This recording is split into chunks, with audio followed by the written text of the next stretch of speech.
नमस्कार मित्रांनो, only for स्वामी भक्त या यूट्यूब चॅनलवर आपले स्वागत आहे. तर आज आपण बघणार आहोत श्री स्वामी समर्थ जपमाळेचे नियम. चला तर मग व्हिडिओला सुरुवात करूया.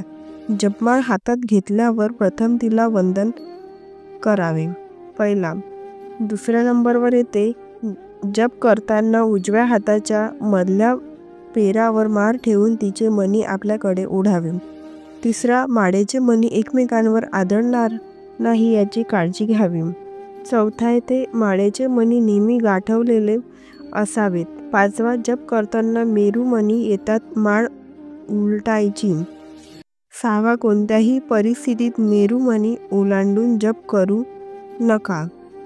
सातवा येते चुकून मेरू मणी ओलांडला गेल्यास सहा प्राणायाम घालायचे. आठवा येते जप करताना माळ सुटल्यास ते अरिष्ट सूचक असल्यामुळे अरिष्ट परिहार्य महामृत्युंजय मंत्रांचा जप करावा. त्यानंतर येते नवव्यामध्ये सांगितलं आहे की जपमाळीने जप करताना शक्यतो गोमुखी वापरायचे. 10वा. गोमुखी नसल्यास एखादे वस्त्र हात झाकून घ्यायचे. 11वा. एका व्यक्तीने ठराविक एकच जपमाळ वापरावी. 12वा.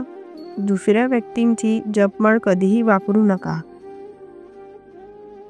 13वा. जप झाल्यावर माळेला वंदन करा. 14वा. माळ नेहमी एखाद्या चांगल्या डब्बीत ठेवायची, कुठेही अस्ताव्यस्त पडायला नको.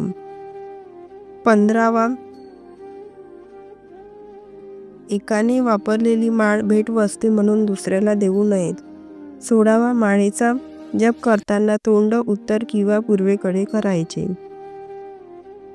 17वा. माळेचा जप करण्यापूर्वी माळ हातात घेऊन प्रार्थना करायची. 18वा. जप करताना नेहमी आसनावर बसायचे. 19वा. या सर्व नियमांमुळे केलेला जप सफल होत असतो.